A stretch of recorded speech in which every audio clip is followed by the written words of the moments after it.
Vamos continuar a nossa caminhada pelo livro de Atos. Nós estamos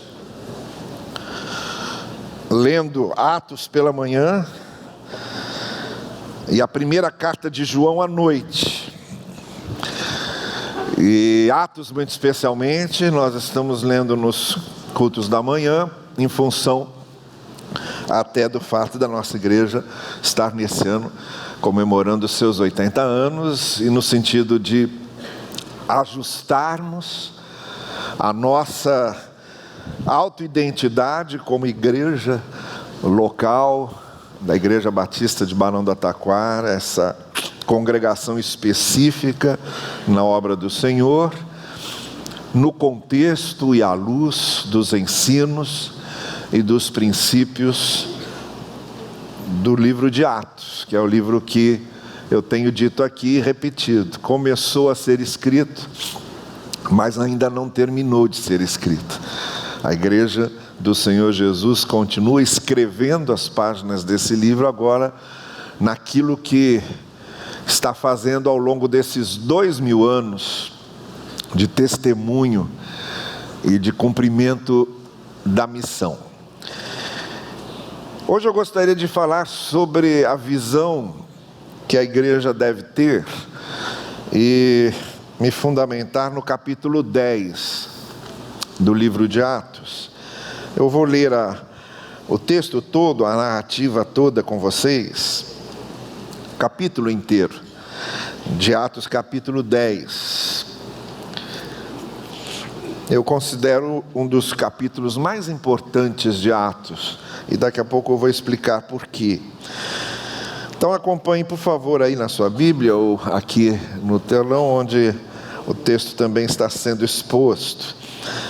Havia em Cesareia um homem chamado Cornélio, centurião do regimento romano, o regimento que era conhecido como regimento italiano.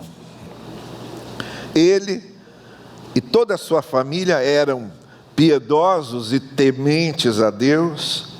Ele dava muitas esmolas ao povo e orava continuamente a Deus.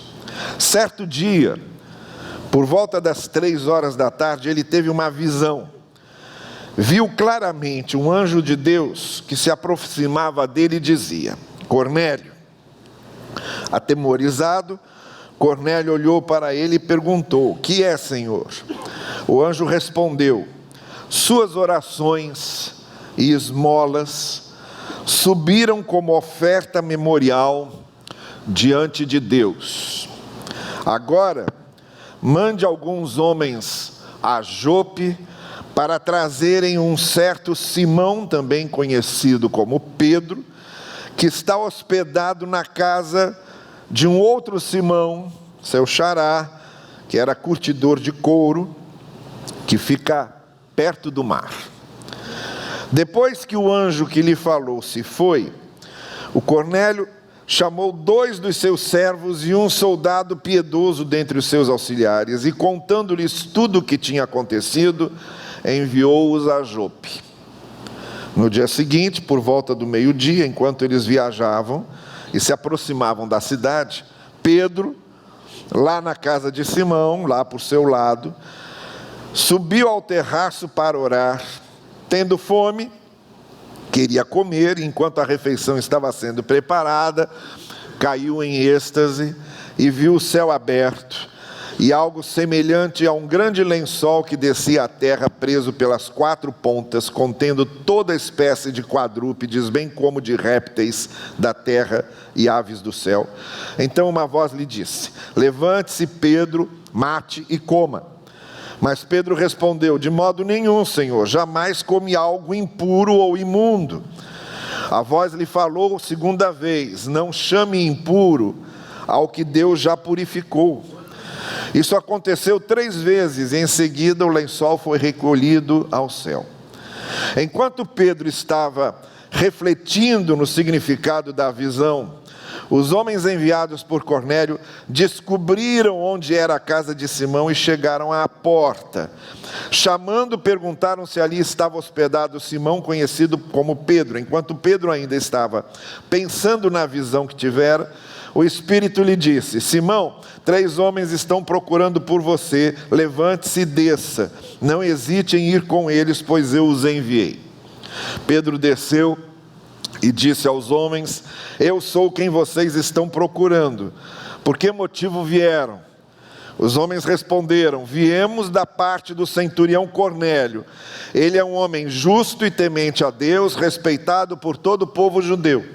Um santo anjo lhe disse que o chamasse à sua casa para que ele ouça o que você tem para dizer. Pedro os convidou a entrar e os hospedou. No dia seguinte, Pedro partiu com eles, e alguns dos irmãos de Jope, que também eram judeus, o acompanharam. No outro dia chegaram a Cesareia. Cornélio os esperava com seus parentes e amigos mais íntimos que tinha convidado. Quando Pedro ia entrando na casa, Cornélio dirigiu-se a ele e prostrou-se aos seus pés, adorando. Mas Pedro fez levantar-se, dizendo: levante-se, eu sou homem como você. Conversando com ele, Pedro entrou e encontrou ali reunidas muitas pessoas e lhes disse: vocês sabem muito bem que é contra a nossa lei um judeu associar-se a um gentio ou mesmo visitá-lo. Mas Deus me mostrou que eu não deveria chamar impuro ou imundo a homem nenhum. Por isso, quando fui procurado, vim sem qualquer objeção. Posso perguntar por que vocês me mandaram buscar? Cornélio respondeu: há 4 dias eu estava na minha casa orando a esta hora, às 3 da tarde, e de repente colocou-se diante de mim um homem com roupas resplandecentes e disse: Cornélio, Deus ouviu sua oração, lembrou-se de suas esmolas. Mande buscar em Jope a Simão, chamado Pedro. Ele está hospedado na casa de Simão, o curtidor de couro, que mora perto do mar. Assim mandei buscar-te imediatamente, e foi bom que tenhas vindo. Agora estamos todos aqui na presença de Deus para ouvir tudo o que o Senhor te mandou dizer-nos. Então Pedro começou a falar: agora percebo verdadeiramente que Deus não trata as pessoas com parcialidade, mas de todas as nações aceita todo aquele que teme e faz o que é justo. Vocês conhecem a mensagem enviada por Deus ao povo de Israel, que fala das boas novas de paz por meio de Jesus Cristo, Senhor de todos. Sabem o que aconteceu em toda a Judéia, começando na Galiléia, depois do batismo que João pregou, como Deus ungiu a Jesus de Nazaré com o Espírito Santo e poder, e como ele andou por toda parte fazendo bem e curando todos os oprimidos pelo diabo, porque Deus estava com ele. Nós somos testemunhas de tudo o que ele fez na terra dos judeus e em Jerusalém, onde o mataram, suspendendo-o no madeiro. Deus, porém, o ressuscitou no 3º dia e fez que ele fosse visto, não por todo o povo, mas por testemunhas que designara de antemão, por nós que comemos e bebemos com ele depois que ressuscitou dos mortos. Ele nos mandou pregar ao povo e testemunhar que este é aquele a quem Deus constituiu juiz de vivos e de mortos. Todos os profetas dão testemunho dele, de que todo aquele que nele crê recebe perdão dos pecados mediante o seu nome. Enquanto Pedro ainda estava falando estas palavras, o Espírito Santo desceu sobre todos os que ouviam a mensagem. Os judeus convertidos que vieram com Pedro ficaram admirados de que o dom do Espírito Santo fosse derramado até sobre os gentios, pois os ouviam falando em línguas e exaltando a Deus.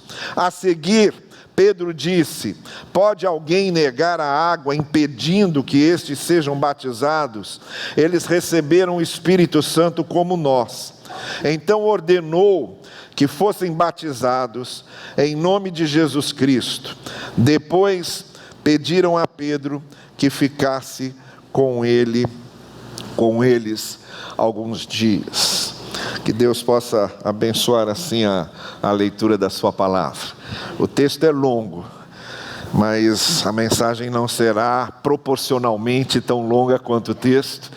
Podem ficar tranquilos que eu não vou fazer aqui uma exegese versículo por versículo, mas eu estou pegando as ideias gerais e conceituais como um todo.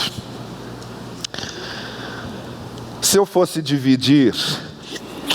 fazer uma divisão do livro de Atos, dividi-lo em algumas partes, eu dividiria em 3 partes.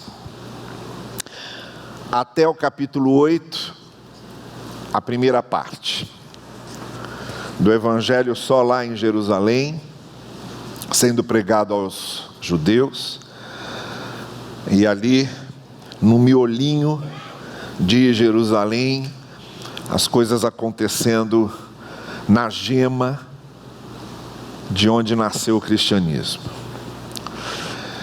A segunda parte do livro de Atos eu colocaria entre o capítulo 9 e o capítulo 15, que é quando Paulo se converte, e aí abre um horizonte que até então a igreja não conhecia. Paulo, diz o capítulo 9, foi chamado para evangelizar os gentios, seria conhecido como apóstolo dos gentios, rompendo uma muralha, uma fronteira que até então a igreja não tinha ainda vencido. No capítulo 10 se dá essa questão de Cornélio, mostrando que os gentios também precisam ouvir a palavra e recebem o Espírito Santo como os judeus receberam na sua conversão. Depois vem o capítulo 11, que é a instalação da igreja de Antioquia, a primeira igreja gentílica que se tornou a igreja missionária que sustentou Paulo, Silas e outros missionários em várias partes do mundo. Depois a igreja de Jerusalém morre, desaparece. E quem fica é a igreja de Antioquia com seus missionários e as igrejas que foram organizadas a partir dela. Até o capítulo 15. Que foi quando, meio atordoada com o que estava acontecendo entre gentios, a igreja se reuniu numa assembleia em Jerusalém para decidir o que ia pedir desses gentios. Se eles deviam continuar guardando o sábado igual os judeus guardavam, se deviam se abster dos alimentos que os judeus se abstinham, se deviam cumprir as festas que os judeus cumpriam. E aí a igreja se reuniu para dizer o seguinte: a gente deve se preocupar só com o conteúdo da mensagem e deixar a forma por conta de cada igreja em cada lugar que está, ou a gente deve pregar o conteúdo e também exigir que eles se submetam às formas que nós usamos aqui em Jerusalém. E aí houve lá um debate muito grande. O pessoal que era contra a evangelização dos gentios, por achar que Cristo tinha vindo só para os judeus, dizia: não, nós não devemos nem pregar para os gentios, Cristo veio se revelar só aos filhos de Abraão, e é aqui que a mensagem de Cristo deve ficar. Havia uma outra ala moderada, que dizia: não, Cristo veio também para os gentios, mas os nossos costumes eles devem continuar cumprindo. Eles também têm que continuar guardando o sábado, têm que se abster de alimentos, têm que cumprir a lei de Moisés também. E havia uma ala liberal, em tudo tem isso, tem os mais extremos, os mais moderados e os mais liberais. Qualquer segmento político, religioso, social que você for encontrar, você vai ver isso. Essas alas de posicionamentos diferentes. E aí a ala mais liberal, que era a ala de Paulo, e por isso que Paulo teve confrontos com Pedro várias vezes, porque Pedro era da ala extrema. Depois dessa experiência de Atos 10, ele se tornou moderado, mas continuou chocando com Paulo, que era da ala liberal, e a ala liberal dizia: olha, a gente prega o evangelho, e cada igreja se constitui dentro do contexto cultural a que ela pertence. Não precisam guardar sábado, não precisam se abster de alimentos, não precisam fazer nada que os judeus fazem, cada um dentro do seu contexto cultural, mas vivendo o conteúdo do evangelho. Para mim, a segunda parte de Atos vai aí, de 9, quando Paulo aparece, até 15, quando dão um jeito nessa questão. E aí Tiago se levanta dizendo, vamos tentar fazer uma coisa então. A gente prega o evangelho e as igrejas se constituem da maneira como elas quiserem, dentro dos seus costumes culturais. Vamos pedir a eles, simplesmente, que evitem escandalizar os judeus próximos com certas atitudes. E assim a gente acha que vai considerar e encaixar essas coisas. E foi o que aconteceu. E aí então era isso que Paulo estava esperando. Já tinha feito uma primeira viagem missionária, aí ele sai para mais 2 viagens missionárias, muito feliz da vida, porque agora tinha liberdade dada pela igreja de Jerusalém para pegar em todo lugar. E principalmente para deixar os cristãos irem guardando o conteúdo da mensagem, mas se adaptando da maneira que quisessem. E foi por isso que o cristianismo cresceu e saiu de Jerusalém. E aí eu deixaria a terceira parte do capítulo 16 em diante até o final, que aí vem Paulo na segunda, terceira viagem missionária, Paulo querendo chegar à Espanha, Paulo chegando até Roma, e o evangelho se espalhando naqueles primeiros momentos de uma forma impressionantemente poderosa. Então, Atos 10, e o que aconteceu com Cornélio aqui, é essencial para entendermos por que Pedro mudou de cabeça.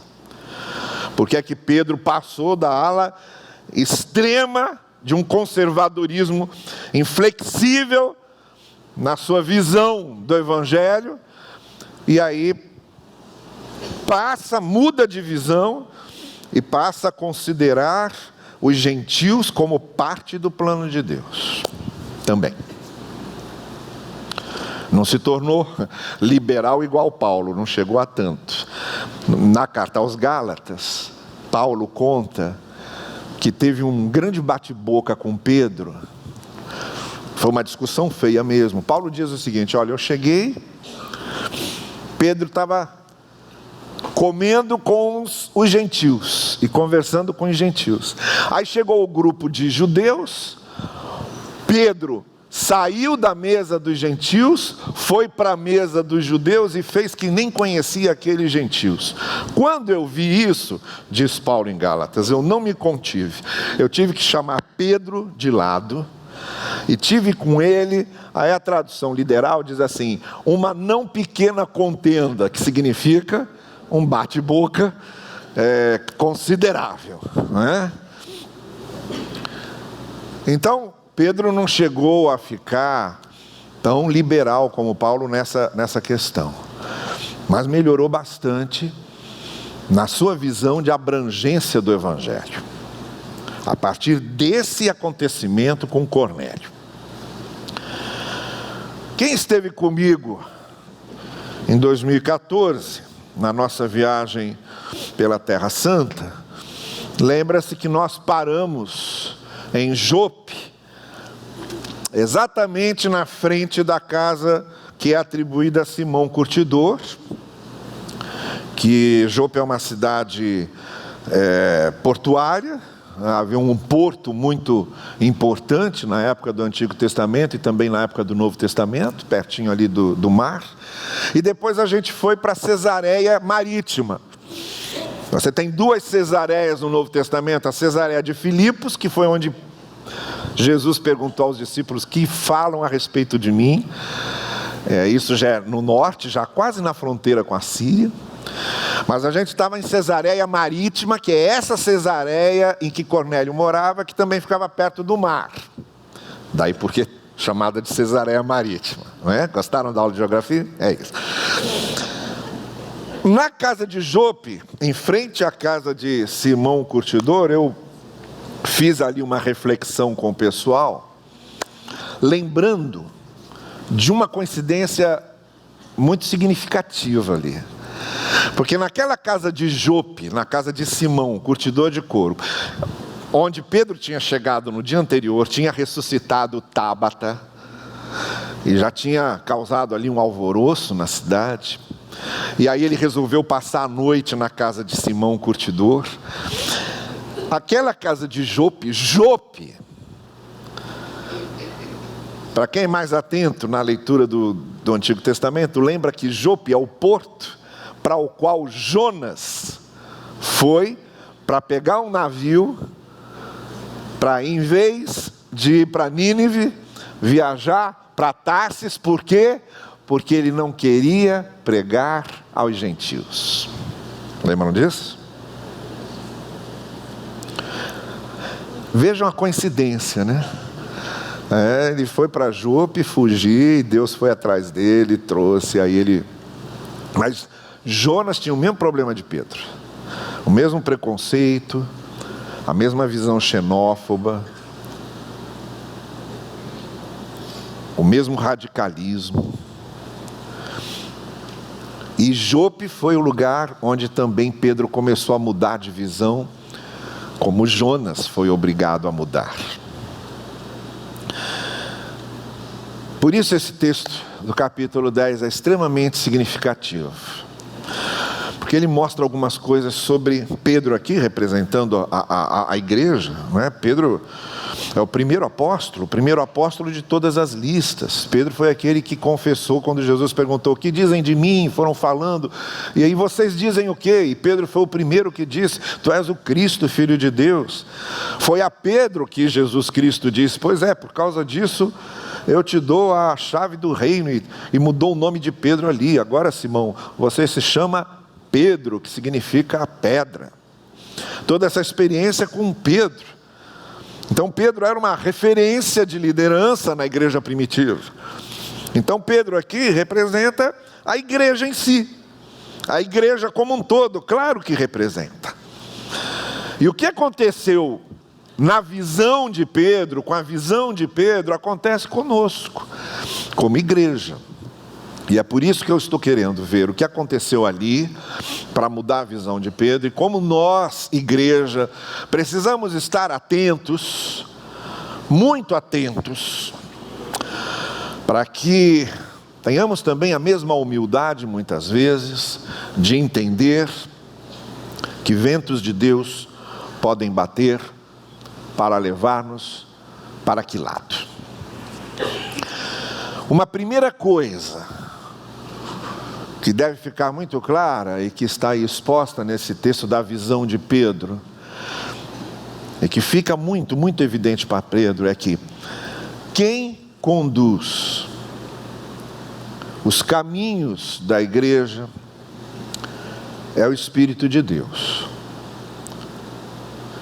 A igreja firmada em princípios que não mudam. Por exemplo, Pedro, quando foi falar dentro da casa de Cornélio, a mensagem de Pedro, se você pegar o que Pedro pregou ali sobre Cristo, o que aconteceu com Cristo, o que é que Cristo faz, porque é que Cristo veio, o amor de Deus e etc., tudo está muito condizente com todo o conteúdo essencial do Evangelho. Não mudou. Esse conteúdo do Evangelho, esse miolo do Evangelho, que é o princípio sobre o qual a nossa proclamação está firmada.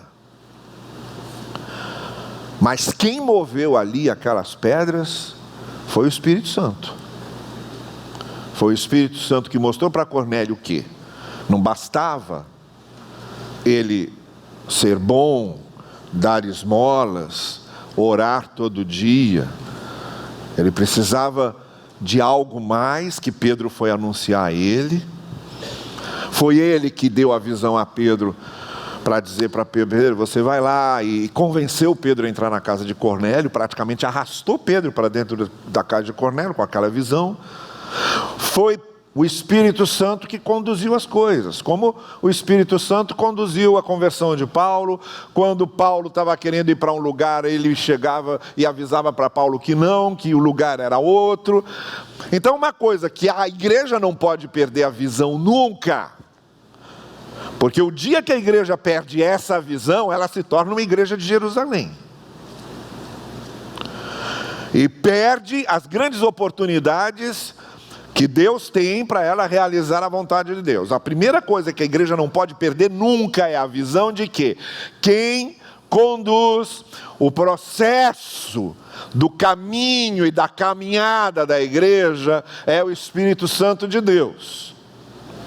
E nós devemos estar atentos e afinados com Ele, com a ameaça de nos tornarmos apenas uma instituição religiosa, sem que os ventos do Espírito batam, abrindo caminhos, abrindo horizontes, mudando rumos, mudando estratégias, mudando organizações, mudando os passos e demonstrando e mostrando coisas novas.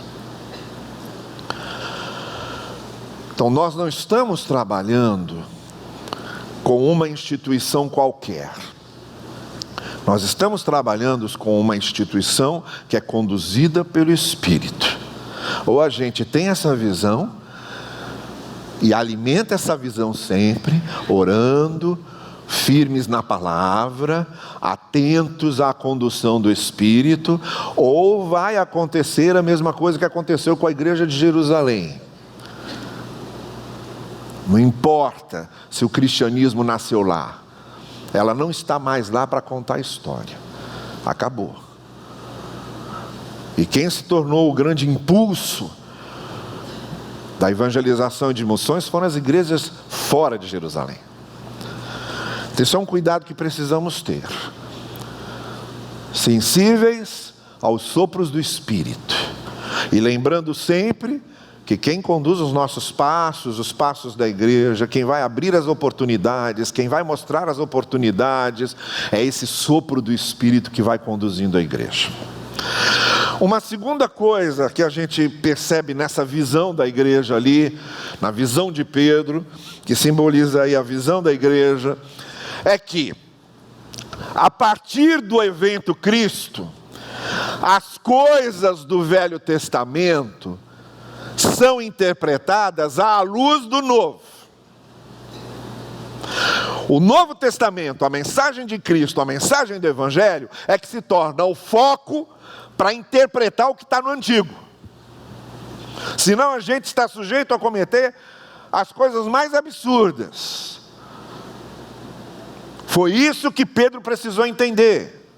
A lei cerimonial de não comer animais impuros ou imundos, aquela lista de animais impuros e imundos, e Deus dizendo a Pedro: olha, quem diz o que é puro ou impuro sou eu, pode comer. Aí Pedro dizendo: mas Moisés proíbe, e Deus responde: Moisés proíbe, mas eu deixo, porque eu estou acima de Moisés. Isso Pedro precisou entender, que a partir de Cristo, a partir do Evangelho, a leitura do Antigo Testamento, da lei, da Torá, dos rituais do Antigo Testamento, tudo é daqui para lá. Então muito daquilo perdeu sentido, serve apenas como informação histórica, e não mais é exigido dos cristãos, porque agora os cristãos são iluminados pelo Evangelho e não pela lei de Moisés. Simples assim. Não é fácil aprender um negócio desse quando você vem lá de dentro. Longe de mim, longe, mas muito longe de mim, achar que isso é fácil e criticar Pedro porque teve dificuldade. Olha, a coisa mais difícil que existe é quando a gente está carregando com a gente uma série de legalismos aos quais nós somos afeiçoados, e ter que mudar muitas coisas dessa nossa visão, entendendo que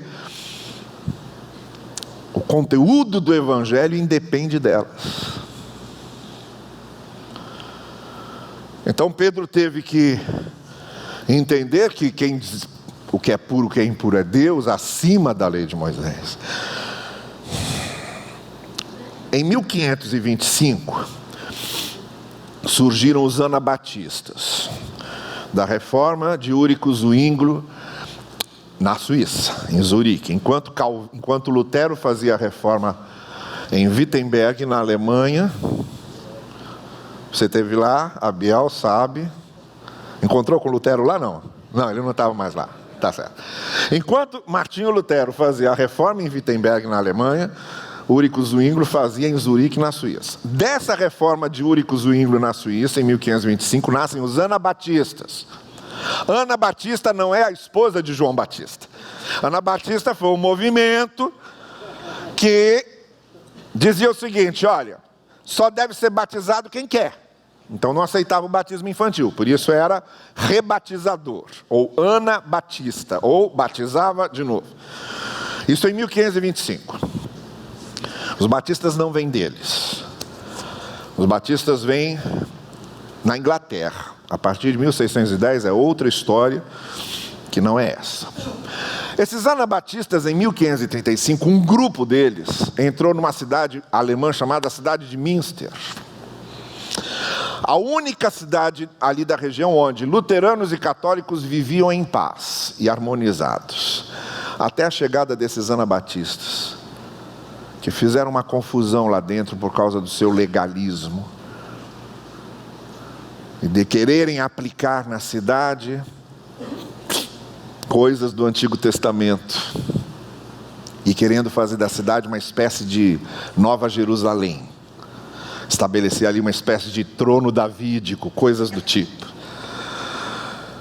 a ponto de um dos seus líderes restabelecer a poligamia. Por quê? Abraão era polígamo, Isaac era polígamo, Salomão então nem se fala. Então, se eles eram polígamos, a gente pode ser também. Então, restabeleceram a poligamia em Münster. Um homem podia casar-se com quantas mulheres quisesse.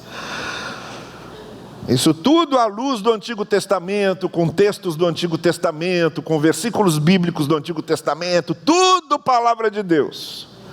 Tudo citado diretamente das Escrituras. E a guerra que houve em Münster, as mortes por causa disso, desse conflito entre anabatistas, católicos, luteranos, aquela coisa absurda, que gerou inclusive uma peça escrita, uma peça teatral escrita por José Saramago, chamada Em Nome de Deus, em que José Saramago dizia assim: não é culpa do meu ateísmo que certas pessoas cometam essas atrocidades em nome de Deus. Por isso que depois os anabatistas mudam até de nome. Por causa de um dos seus líderes, chamado Menocímons, eles começaram a se chamar Menonitas. E vocês já devem ter ouvido alguma referência sobre os Menonitas. Os Menonitas são os anabatistas com o nome trocado, porque aquele escândalo, não se podia falar que era anabatista, que o negócio ficava feio. Igual está virando hoje em dia falar que é evangélico.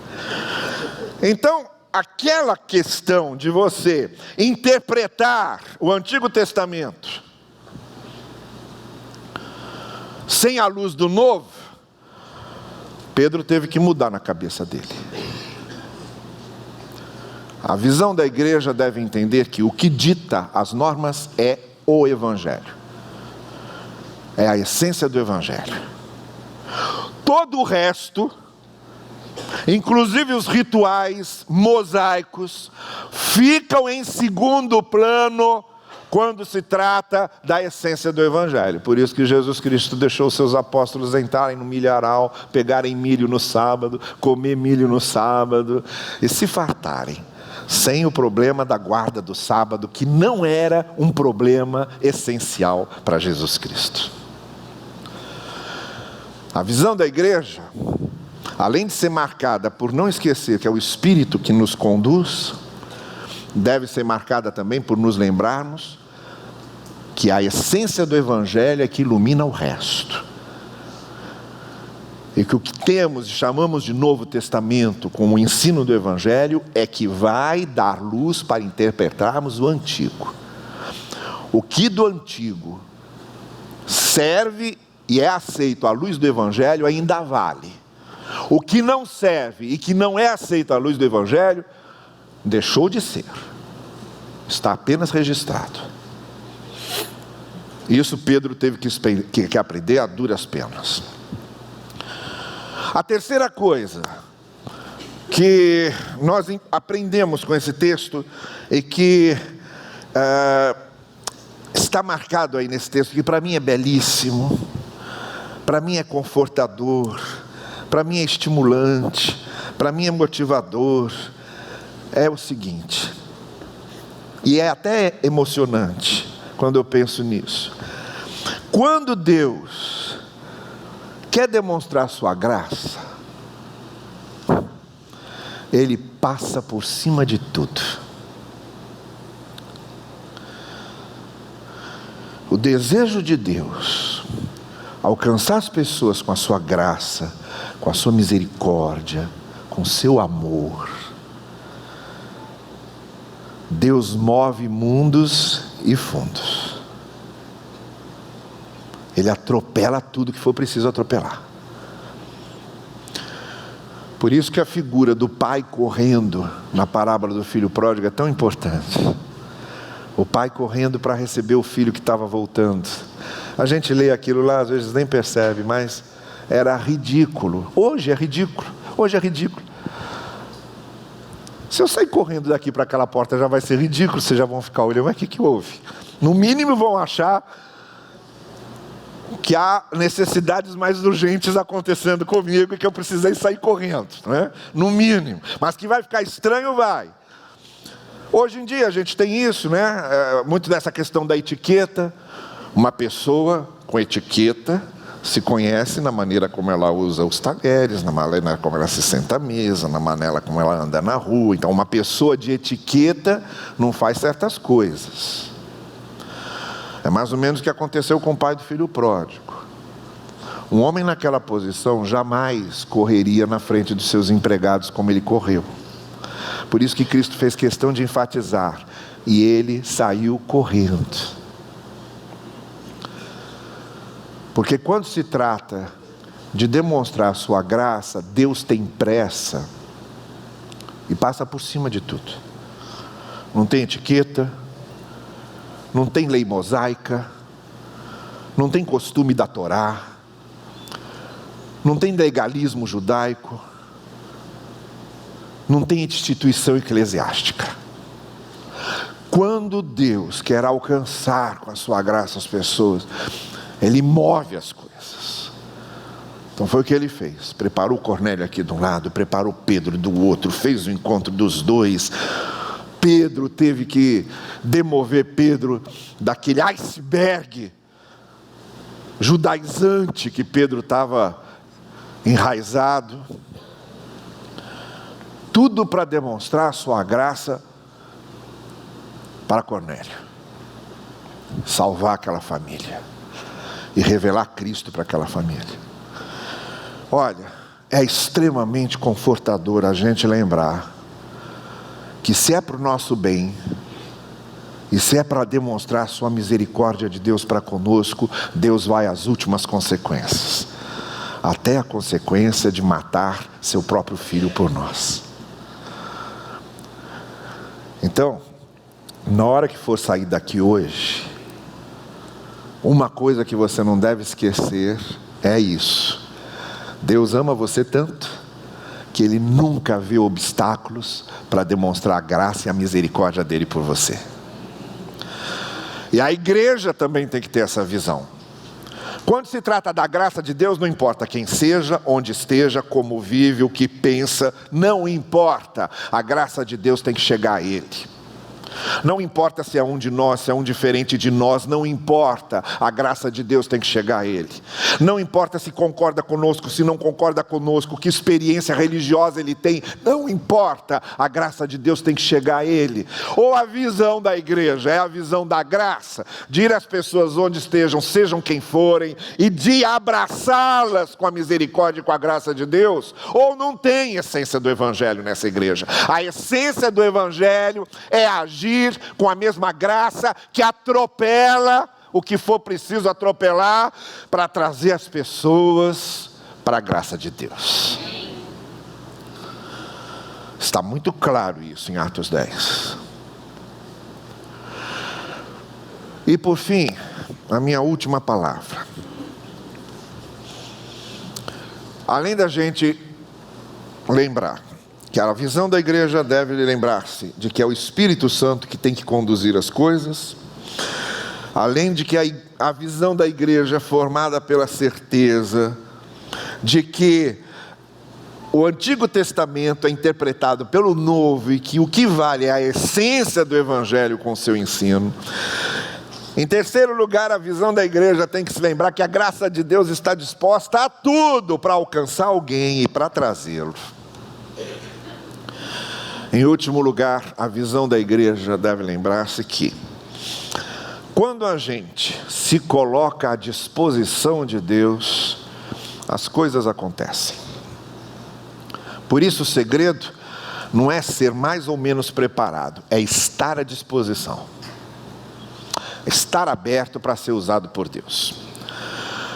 Eu vou dar 2 exemplos. Primeiro, o exemplo de Pedro.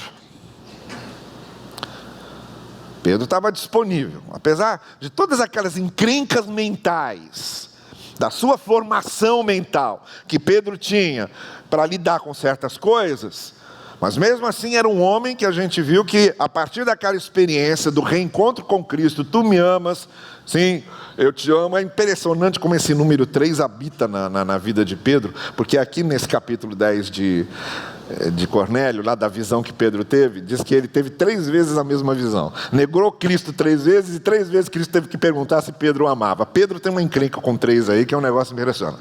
Mas esse Pedro, trabalhado por Cristo, trazido por Cristo, resgatado por Cristo, aí ele aprendeu a estar à disposição e estava.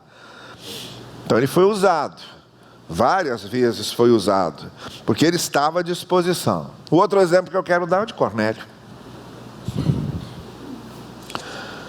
Cornélio não conhecia o Evangelho, mas cria em Deus, orava a Deus e era solidário com os outros. Isso que a gente leu é verdade?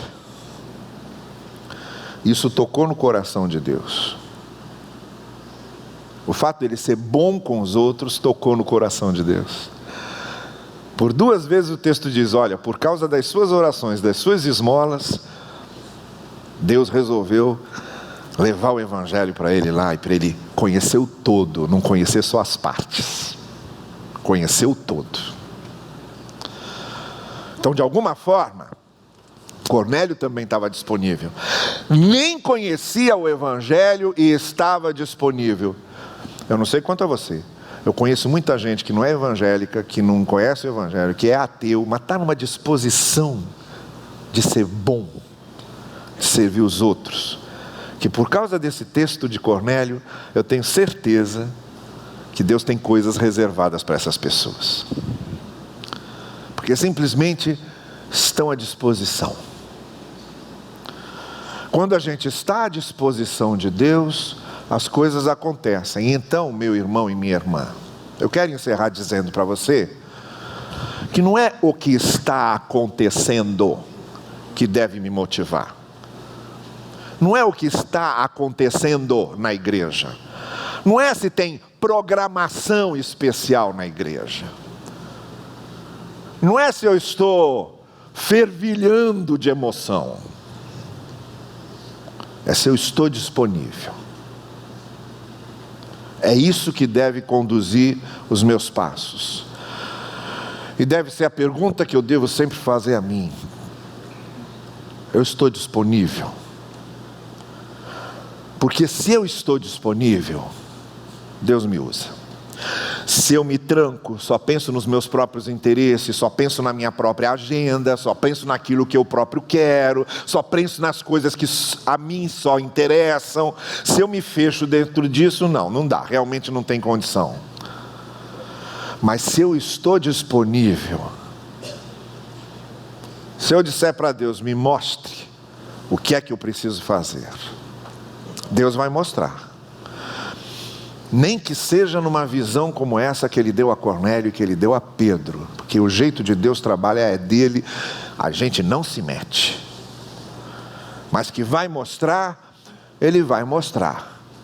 Porque a questão é estar disponível para Deus, e disponível para o reino, e disponível para o Espírito de Deus. Então a questão não é se você vai ou não a uma igreja.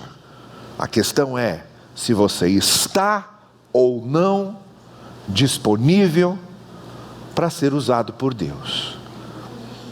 Deus quer pessoas disponíveis. Se as coisas não estão acontecendo, se você carrega uma certa frustração de quem é que eu tenho abençoado, que pessoas por causa de mim têm mudado de vida, que gente tem sido alcançada pelo amor de Deus através de mim. Se você está fazendo esse tipo de pergunta, você só está fazendo esse tipo de pergunta porque ainda não está disponível. A partir do momento em que você disser para Deus: olha, eu estou disponível, me mostre, porque eu quero servir ao teu reino, eu quero ser um agente do teu reino, não tenha dúvida, as coisas vão acontecer, e você será usado, e você será surpreso por descobrir o que é que uma pessoa disponível para Deus consegue realizar.